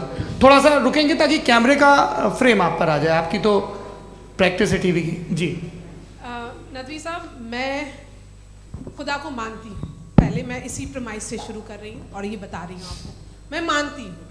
लेकिन कुछ सवाल हैं जो जावेद साहब ने उठाया, उसका जवाब आपको देना चाहिए। पहला सवाल ये कि गज़ा में सालों से छोटे बच्चे मर रहे हैं, वो उनको अगर खुदा मर्सीफुल है, हम मानते हैं कि अल्लाह ताला में बहुत ताकत है, तो वो बच्चे क्यों मर रहे हैं? दूसरी बात ये कि अगर कंटिजेंसी की जो आप बात करते हैं, पूरे मुस्लिम ममालिक मिल करके भी उन गज़ा के बच्चों को क्यों नहीं बचा पा रहे हैं? क्योंकि अगर वो चाहते, क्योंकि अल्लाह ताला उन पर हुकूमत करते हैं, सब पर हुकूमत करते हैं, तो वो उनको क्यों नहीं बचा? जी थैंक यू वेरी मच। बहुत अच्छा किया आपने इस चीज़ को जिक्र कर दिया, मैं इसको और अच्छे से एक्सप्लेन करने की कोशिश करता हूँ। देखें, जहाँ तक आपने कहा कि गज़ा के बच्चों को मारा जा रहा है, देखें 2 वर्ल्ड व्यू है, एक एथीस्टिक वर्ल्ड व्यू, एक थीस्टिक वर्ल्ड व्यू है।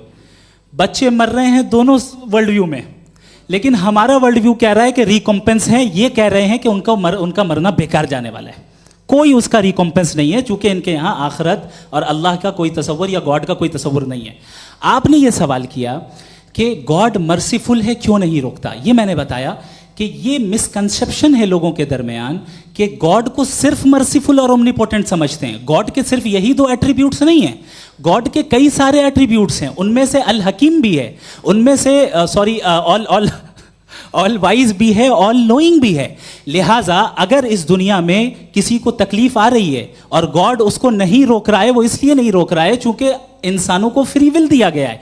ठीक इसी तरीके से अगर एक डॉक्टर किसी छोटे बच्चे को इंजेक्शन लगा रहा है, उसे तकलीफ पहुंच रही है, उसके लिमिटेड पर्सपेक्टिव के एतबार से यह गलत हो रहा है और डॉक्टर बुरा है। लेकिन जब आप ब्रॉडर पिक्चर को देखेंगी, आपके और हमारे पास सिर्फ एक पिक्सल है, हमें इतना नजर आ रहा है कि गज़ा में कत्ल हो रहा है, लेकिन इसके पीछे कितना रिकॉम्पेंस उनको मिलने वाला है, पूरा पिक्चर गॉड के पास है। तो एक पिक्सल से आप पूरे पिक्चर को कभी भी जज नहीं कर सकती। आप इसमें कुछ जोड़ना चाहेंगे?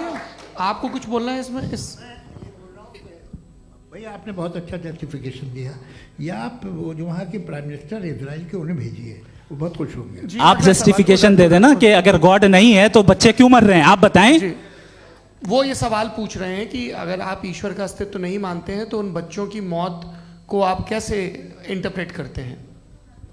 भाई ये दुनिया जो है, जो ताकतवर लोग होते हैं वो एक नाइंसाफी करते हैं। तो ये अच्छा काम है आपके नजदीक, तो नेचर नाइंसाफी पे मबनी है। अरे मेरे भाई, आप नेचर की कहाँ बात कर रहे हैं, तो इंसान की बात। तो फिर जब मैं इंसान की बात कर रहा था, आप नेचर की बात करने लग गए। क्रॉस एग्जामिनेशन नहीं। हाँ, अब आप मुझे बोलने नहीं देंगे तो अलग बात है, आप बोलिए, मुझे कोई जल्दी नहीं। जी नहीं, ये क्रॉस एग्जामिनेशन बोल तो लेने दीजिए। जी बोलिए। क्या बात ये है कि ह्यूमन सोसाइटी तभी साथ में रह सकती है जब वो मोहब्बत से, एकता से, एक दूसरे के एहतराम करके रहे।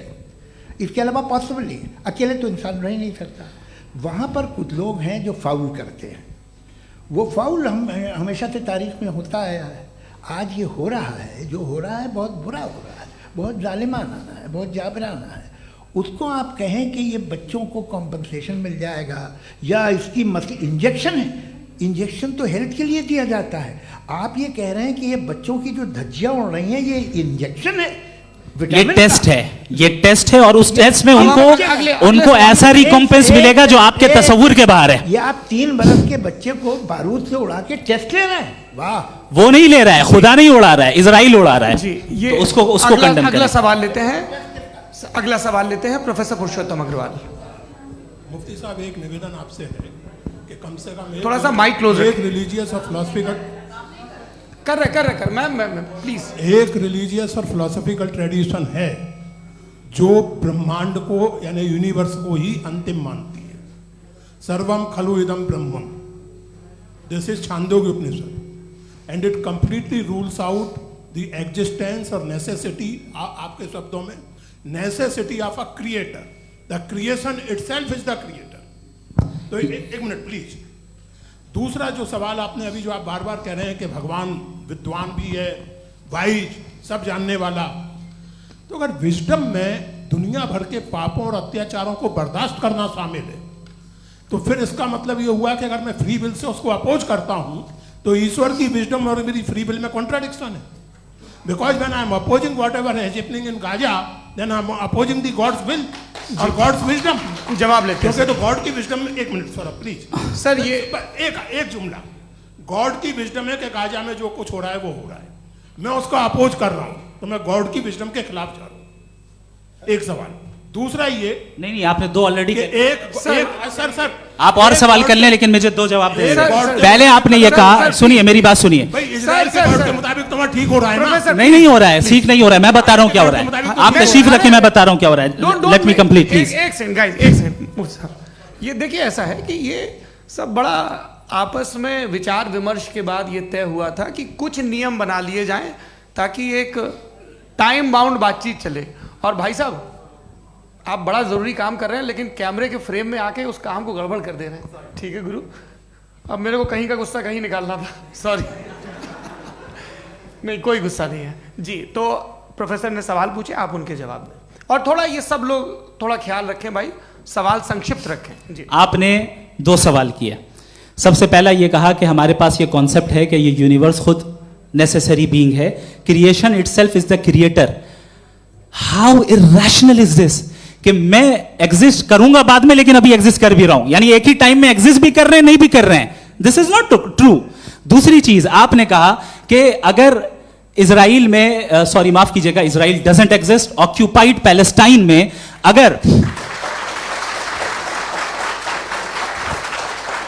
अगर ऑक्यूपाइड पैलेस्टाइन में बच्चों को मारा जा रहा है फ्री विल की वजह से और गॉड नहीं रोक रहा, ये कॉन्ट्रडिक्शन है। ये बताइए कि एक एग्जाम में एक बच्चा गलत आंसर लिख रहा है, सुनिए, एग्जामिनर चाहे तो रोक सकता है, क्यों नहीं रोक रहा है? ये कॉन्ट्रडिक्शन है, ये कॉन्ट्रडिक्शन नहीं है। सर, माइक नहीं सर, ये आपस में जी, ये क्या आपका सवाल? माइक दीजिए। फ्री विल दिया गया है टेस्ट के लिए, अकाउंटेबिलिटी के लिए। अगर फ्री विल नहीं होता तो आप कहते हैं हमें रोबोट बना दिया गया। नॉट मिसरिप्रेजेंट माय पोजीशन, आपकी जो भी पोजीशन, मैं अपनी फ्री विल के नाते, अपने ह्यूमन विजडम के नाते गाजा में हो रही अत्याचार का विरोध करता हूं। बिल्कुल करना चाहिए। आपके हिसाब से मैं गॉड की विजडम का विरोध कर रहा हूं? बिल्कुल नहीं, जो हो रहा है गॉड की, बिल्कुल भी नहीं, बिल्कुल भी नहीं। उसका वहां पर गाजा में कत्ल होना ये इंसानों के गलत इस्तेमाल का नतीजा है, फ्री विल के इस्तेमाल का नतीजा है। गॉड इसका हुक्म नहीं देता, उससे रोकता है। यही तो मसला है ना, आपके लिए कॉन्सेप्ट क्लियर है? नहीं भाई, आपने तो बताया था इंजेक्शन लगाने से बच्चे को तकलीफ होती है, ये इंजेक्शन लगा। सर आप ऐसे रेटोरिक स्टेटमेंट दें तब तो कोई मसला नहीं, आपने समझते बोला रहेंगे। कि this is a rhetoric statement, this is not a logical argument sir. I am sorry, I am sorry. आखिरी 30 मिनट बड़े मुश्किल होने वाले हैं जी। मुफ्ती साहब आगे बैठे हैं, इनको माइक दीजिए। हाँ तरुण, माइक आप अपने पास रखिए, आपको कैमरे का फ्रेम पता है जी। सबसे पहले दोनों को मुबारकबाद। एक सर अपना आप नाम बता दें। आप अमेरिका में शिकागो में रहते हैं, इतना मुझे याद है। बताया आपको, यासिर नदीम अलवाजदी मेरा नाम है। जावेद सर, आपसे एक क्वेश्चन है इन्फिनिट रिग्रेस के ताल्लुक से। एक हाइपोथेटिकल सिनेरियो है, मसलन अगर आप सर माइक थोड़ा सा प्लीज क्लोज रखिए जी। अगर आप शायर इसलिए हैं कि आपके कोई उस्ताद शायर थे, और वो इसलिए शायर थे कि उनके कोई उस्ताद शायर थे, और इसी तरीके से हम माजी में पीछे चलते चलते चले जाएं और कहीं ना रुके, तो माफ कीजिएगा आप कभी शायर नहीं हो सकते। लेकिन आप शायर हैं, आपका शायर एग्जिस्ट करता है, इसका मतलब ये है कि आप कहीं ना कहीं रुके हैं। तो मेरा सवाल ये है कि क्या आप इन्फिनिट रिग्रेस ऑफ कॉजेस को लॉजिकल फैलेसी मानते हैं या नहीं मानते? हाँ या ना? मैं इन्हें लॉजिकल फैलेसी नहीं मानता हूँ, लेकिन मेरा प्रॉब्लम यह है कि जब मैं नहीं मानता हूँ तो I will continue with this logic जो फैलेसी नहीं हो।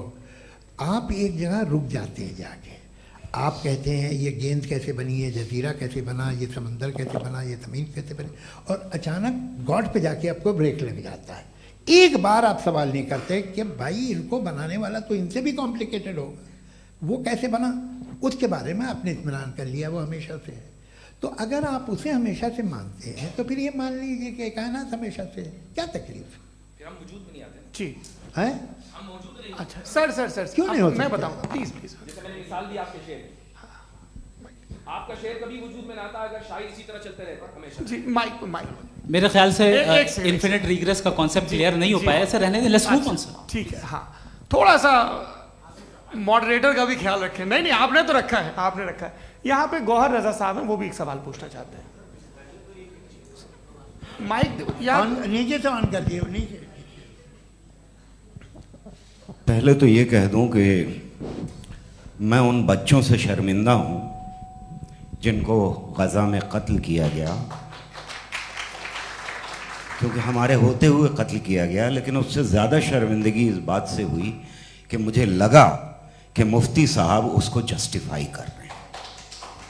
बिल्कुल भी नहीं, आप बहुत ही गलत मुझे बात लगा मैं गलत हो सकता हूं। बिल्कुल गलत मैं है। सवाल पूछ रहा हूं। सवाल मैं देखिए, सवाल अगर पूछ रहा हूं। एक मैं सेकंड, जावेद भाई गौर से साहब, एक डिसएग्री सेकंड, करता गौर हूं। साहब, एक सेकंड। देखिए अगर देखिए ऐसा एक सेकंड आप सर वेट अरे आप कुछ मेरे पहले मुझे अपनी बात क्या लेने दीजिए।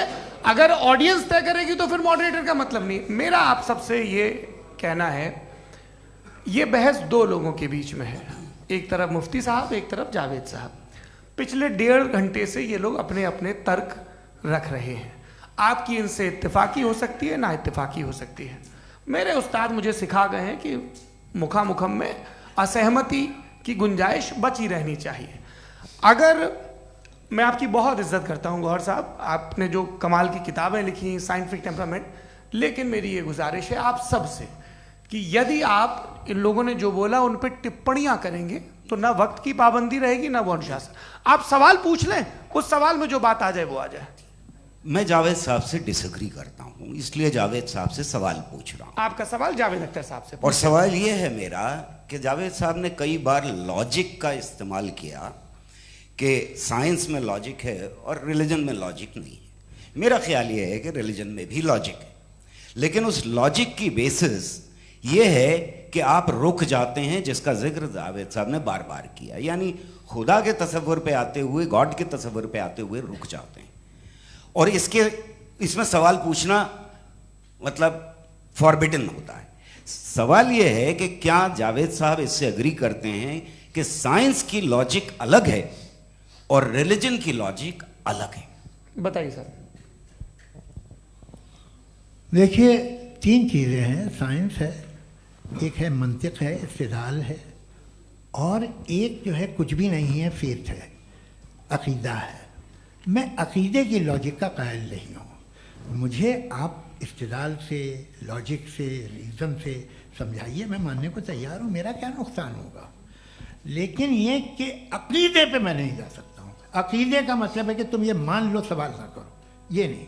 आप सारी बातें करके, बड़ी साइंटिफिक बातें करके एक जगह जाके खुदा के वजूद पे रुक जाते हैं, सरेंडर कर देते हैं। मैं सरेंडर करने को तैयार नहीं। That's all.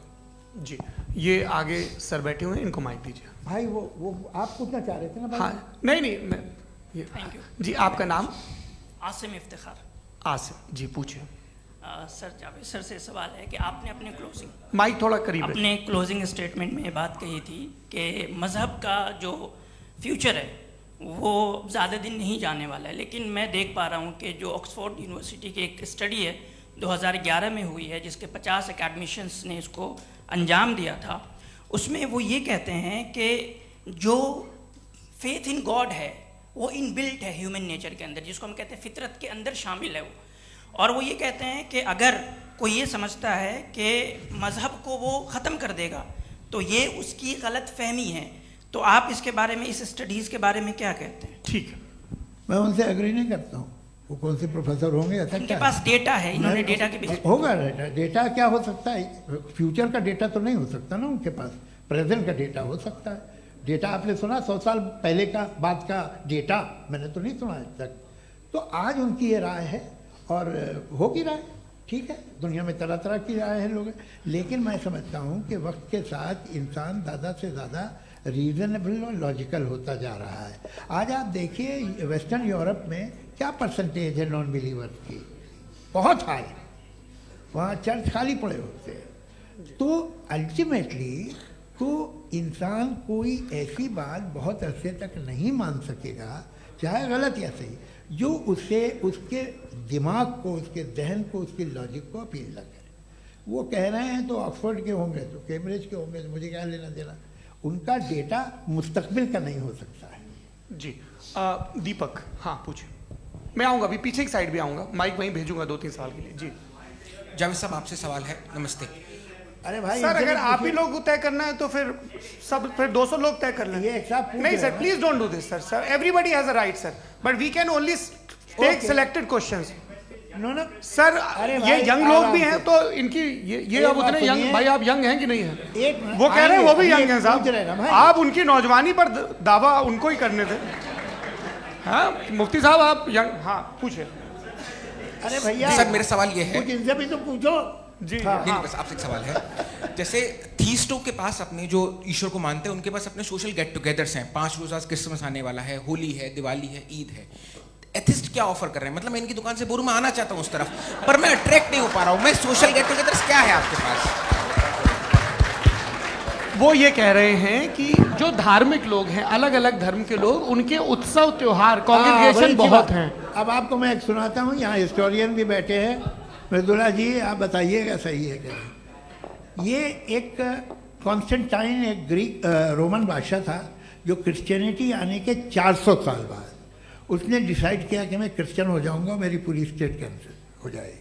उस ज़माने में ऐसे ही होता था, राजा जो धर्म इख्तियार करता था वो जनता भी कर लेती थी, इसलिए कि वो हो गया था बैंकक्रप्ट, और उसे जो मेडिटेरियन कोस्ट के रिच क्रिश्चियन वो थे मर्चेंट, उससे पैसा चाहिए था।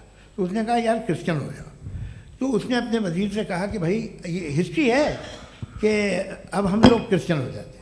कहते सर हो जाएंगे, कोई प्रॉब्लम नहीं है, लेकिन एक प्रॉब्लम ये है कि 17 दिसंबर से 25 दिसंबर तक जो पेगन फेस्टिवल होता, जो पेगन्स थे वो लोग, जो फेस्टिवल होता है वो बंद हो जाएगा, इसलिए कि हम क्रिश्चियन हो गए तो होगा नहीं। तो वो बच्चों को बहुत बुरा लगेगा, पब्लिक को बहुत इन्जॉय करते हैं, खासतौर से 25 को मेन डे। उसने कहा हाँ ये तो सही कह रहे हो, ये जीसस क्राइस्ट की पैदाइश कब थी? कहते साहब वो अप्रैल में थी। नहीं कट करो, वो 25 दिसंबर को है, ये हकीकत है जी। और 400 साल बाद क्रिश्चियनिटी के अप्रैल से दिसंबर ले आए, और इसलिए कि यहाँ पेगन फेस्टिवल होता था। अब मनाते हैं आप आराम से। ये जो सारे फेस्टिवल हैं ये रिलीजन से, हर एक को एक इंटरटेनमेंट डिपार्टमेंट चाहिए होता है अपनी कंपनी चलाने के लिए। तो ये रिलीजन ने, ये सेकुलर त्यौहार थे जिन्हें रिलीजन्स ने ले लिया है। ये मौसम के थे, फसलों के थे, किसानों के थे, उसको आपने लेके रिलीजियस रंग दे दिया। ये कोई रिलीजन से थोड़ी आए आप। अच्छा हमें देखिए, हम तो मुल्द हैं, हम ईद मनाते हैं, हम दिवाली मनाते हैं, हम होली मनाते हैं, हम क्रिसमस मनाते हैं। बम्बई की फिल्म इंडस्ट्री की सबसे बड़ी होली हमारे घर में होती है, सबसे बड़ी ईद हमारे घर में होती है। वो हमारे सोशल वो है, हमारे हेरिटेज है। ऐसा थोड़ी है कि we will throw the baby along with the water. ये तो अच्छी चीज़ है, इन्हें रखो, जो बेकार है फेंक दो। जी हाँ हेलो जी, मेरा सवाल नादवी जी से है। जैसा कि आपने बोला कि गॉड टाइम के भी परे हैं, और गॉड इतनी कॉम्प्लेक्स चीज़ है कि उसे ह्यूमन माइंड समझ नहीं सकता, और गॉड ने अर्थ पे फ्री विल भी दे दी है।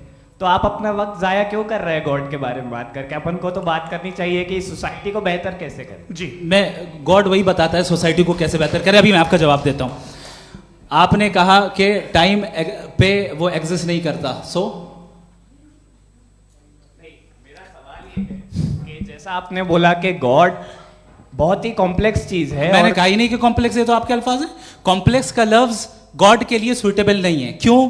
क्योंकि कॉम्प्लेक्स वो चीजें होती हैं जो ऑब्जेक्ट हो। God is not an object जिसको आप इंस्ट्रूमेंट के जरिए लेबोरेटरी में जाके टेस्ट करें, oh it's very complex. No, वो कोई कार का इंजन नहीं है। मेरा वो सवाल फिलोसॉफिकली नेसेसरी बीइंग ऐसी बीइंग है जो सिंपल बीइंग है। हाँ, आप उसको मुकम्मल तौर पे उसकी तमाम हिकमतों को जान ले और हर चीज को जान ले, ये पॉसिबल नहीं है, क्योंकि वो ऑल वाइज है, आप ऑल वाइज नहीं है, और वो खुदा है, वो आपको सारी चीजें बता दे, ये जरूरी नहीं।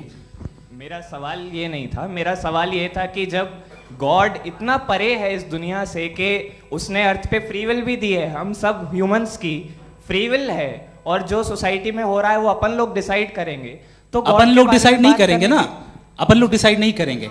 गॉड जो है, गॉड ने वो उसकी जात, उसकी एग्जिस्टेंस टाइम एंड स्पेस से परे है, लेकिन वो हमारा टेस्ट ले रहा है और उसी गॉड ने हमें बताया कि तुम्हें क्या करना है क्या नहीं करना है, तो जाहिर है उस गॉड की बात सुनेंगे ना हम। जी, वो पीछे एक चश्मा लगाए जो मैम खड़ी हैं, उनको दीजिए। हाँ, आप जी जी बिल्कुल आएंगे। देखिए मैं कोशिश कर रहा हूँ सब तरफ जाने की। हाँ, उनको दीजिए माइक जी।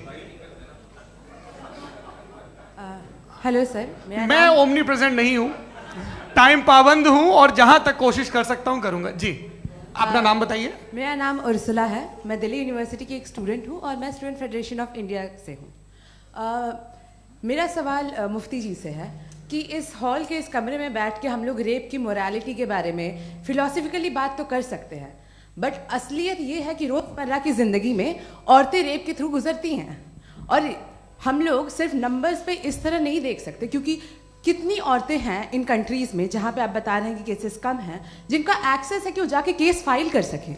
कितनी औरतें हैं जो जिनको काम करने की आज़ादी है उन कंट्रीज़ में। यूरोप में ये आज़ादी आ गई, यूरोप में ये रूल्स आ गए, तो हम आज उसके बारे में बात कर पा रहे हैं। जी, जवाब।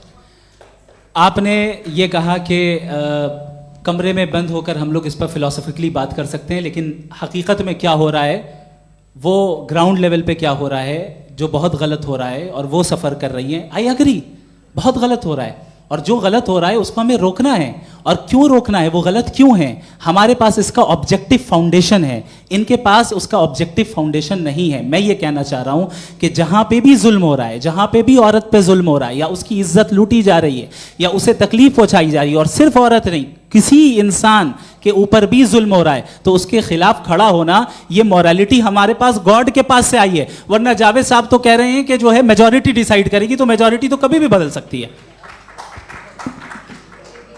क्या आप हाँ। ये थोड़ी सी आपको गलतफहमी है। मैं अगर मेरे जुमले से ये मदनत निकला या मैंने कहा, तो ये जुमला मैं वापस लेता हूँ, ये मेरा मतलब ही नहीं था कि मेजॉरिटी डिसाइड करेगी। मेजॉरिटी डिसाइड करे तो दुनिया में बड़ी, वैसे आपने कहा था ये जुमला। अच्छा, हो मैं मान रहा हूँ, बाद में रिकैप कर लेंगे। अरे एक सेकंड, मैं अपनी एक्सप्लेनेशन देता हूँ।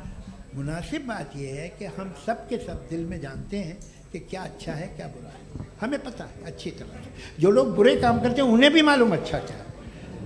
यही तो सवाल था हजरत कि फिर ये मोरालिटी आई कहाँ से? Cross examination. हाँ जी, हाँ। मोरालिटी साथ रहने की डिजायर से आई, यानी साथ रहकर जो कुछ कह दे, जो कुछ कर दे, वो हो जाएगा। नहीं नहीं, तो आप कायदे से रही कर सकते हैं जब तक लोगों में मोरालिटी हो, वरना क्यास हो जाएगा। ये आपको कैसे पता? जी, हमने देखा ना, जहाँ मोरालिटी का क्यास हो गया, हम देखते हैं। कहाँ पे देखते भाई? तो दुनिया में आप जो कह रहे हैं, आप कहीं पे अगर गलत हो रहा है तो उसको आप गलत देखिए।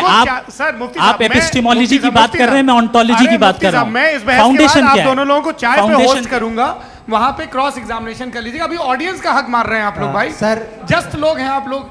और ये भाई ये हाँ, उधर आएंगे, उधर जी सर आएंगे। अच्छा सर, मेरा नाम लईकुर रहमान है और मैं अलीगढ़ मुस्लिम यूनिवर्सिटी का स्टूडेंट हूँ, और जहाँ तक मुझे पता है कि sir you are also product of Aligarh Muslim University. मैं भी उसी चमन का बुलबुल। हाँ सर, तो बहुत खुशी हुई मुझे जान करके कि मैं आपसे मिलूंगा। सवाल सर, मेरा सवाल यह है, सर सैयद अली रहमा का नज़रिया यह था कि खुदा के वजूद को अक़ल के दायरे में रह कर के तलाश करना, न कि पूरी तौर से उसका इनकार कर देना। Sir, how will you define it? नहीं, तो ये तो आप इन्हें बताइए। ये सवाल आपसे खुदा का वजूद साबित कर रहे हैं तो सर आपने इनकार कर रखा है, इस वजह से मेरा क्वेश्चन। उन्होंने यही सर से एक सेकंड, सर सैयद ने यही कहा ना कि अक्ल से आप खुदा के वजूद को साबित नहीं कर सकते, यही कहा ना भाई।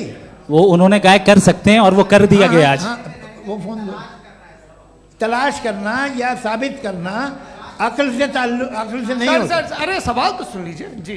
अक्ल से नहीं हो सकता है, यही कहा ना आपने। अक्ल से हो सकता है, अरे वो यही कह रहे हैं भाई, आप बता रहे हो सकता है, वो तो कुछ और। आप अगर सर देखो नौजवान फोन ले लो, वो इतनी कमाल की यूनिवर्सिटी है। अरे भाई दे दो ना जरा, एक मिनट दे दो भाई, मेरी बात सुनो, माइक पे बोलो ताकि जो लाखों लोग देख रहे हैं। माइक दे दो ना। अरे देंगे ना माइक, तुम ठहरो तो। हाँ सर, मेरा सवाल ये था कि सर सैयद अलैहिर्रहमा का एक नज़रिया था अपना कि खुदा का जो वजूद है उसको अक़ल के दायरे में रह करके तलाश करना है, न कि पूरे तौर से इनकार कर देना है। ये उनका कॉन्सेप्ट था। लेकिन मेरा सवाल ये है कि आप इसको कैसे डिफाइन करते हैं, एक्सप्लेन कैसे करेंगे, मैं आपसे जानना चाहता हूँ, क्योंकि you are the product of Aligarh Muslim University. मुझे अक़ल के दायरे में रख के मैंने बहुत तलाश की, मुझे मिला नहीं।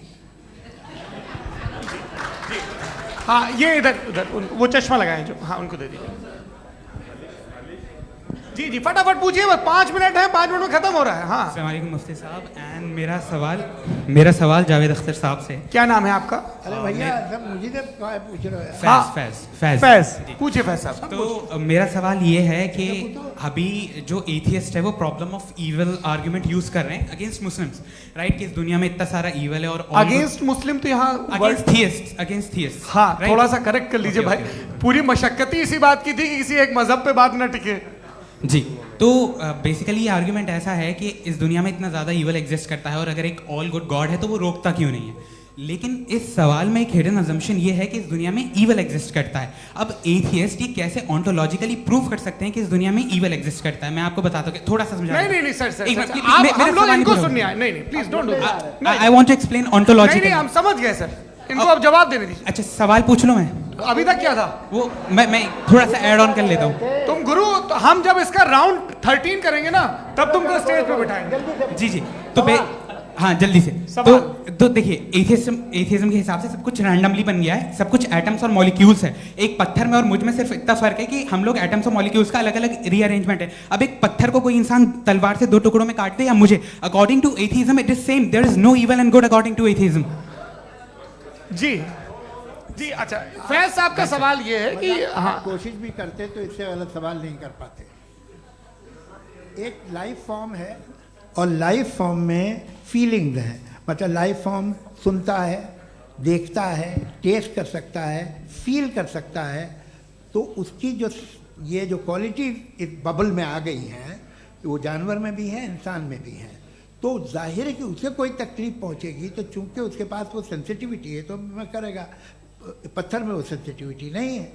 तो ये क्या सवाल हुआ कि अगर पत्थर को काटा तो पत्थर को तकलीफ नहीं होती, तो आपको काटे तो आपको क्यों तकलीफ हो? बैठ जाइए। जी हाँ अगला सवाल। हाँ पूछे जी जावेद अख्तर साहब। अरे भैया सब आप लोग मुफ्ती साहब को छोड़ रहे हैं, तो मेरे ही पीछे पड़े हैं क्या? फिर चलो बोलो भाई। You asked how God can exist when children die in Gaza. हाँ? You asked how God can exist when children die in Gaza, and you also mentioned the rise of atheism in Europe. But the same events also are leading many atheists and non-believers to turn towards faith. How do you interpret this contradiction, where suffering pushes some away from God, yet brings others closer to belief? आपको एक बात बताऊं, दुनिया perfect तो कहीं भी नहीं है, हर जगह कुछ खामियां हैं। बेटा एक मिनट, मैं आप ही को कहेंगे, देखो वो तो कुछ खामियां, कमज़ोरियां, खराबियां सब जगह है। लेकिन अगर देखोगे ईमानदारी से कि दुनिया सबसे ज़्यादा महज़ब कहाँ है, एक आम शहरी को कहाँ हुकूक हासिल हैं, वो बोल सकता है, अपनी मर्ज़ी से काम कर सकता है, अपनी मर्ज़ी से राय दे सकता है, हुकूमत के ख़िलाफ़ बोल सकता है, बरसरे इक़्तिदार लोगों के बारे में बोल सकता है, सरमायादारों के ख़िलाफ़ बोल सकता है। तो आपको ये स्कैंडिनेवियन कंट्रीज़ में मिलेगा, वेस्टर्न यूरोप में मिलेगा। मैं नहीं कह रहा वो परफेक्ट है, बिल्कुल नहीं, वहाँ बहुत ख़राबियाँ भी हैं, परफेक्ट तो कोई। लेकिन जिन जिन मुल्कों में, लैटिन अमेरिका देखो, गल्फ़ देखो, वहाँ पर आपको ये ज़रूर है कि रेप नहीं होते होंगे। रेप की ज़रूरत क्या है भाई? उसको तो ख़रीद लो, घर में रखो, सड़क पर रेप करने की क्या ज़रूरत है? मगर सुनिए, मगर हकीकत ये है कि वहाँ शख्सी आज़ादी राय देने की, बोलने की नहीं है।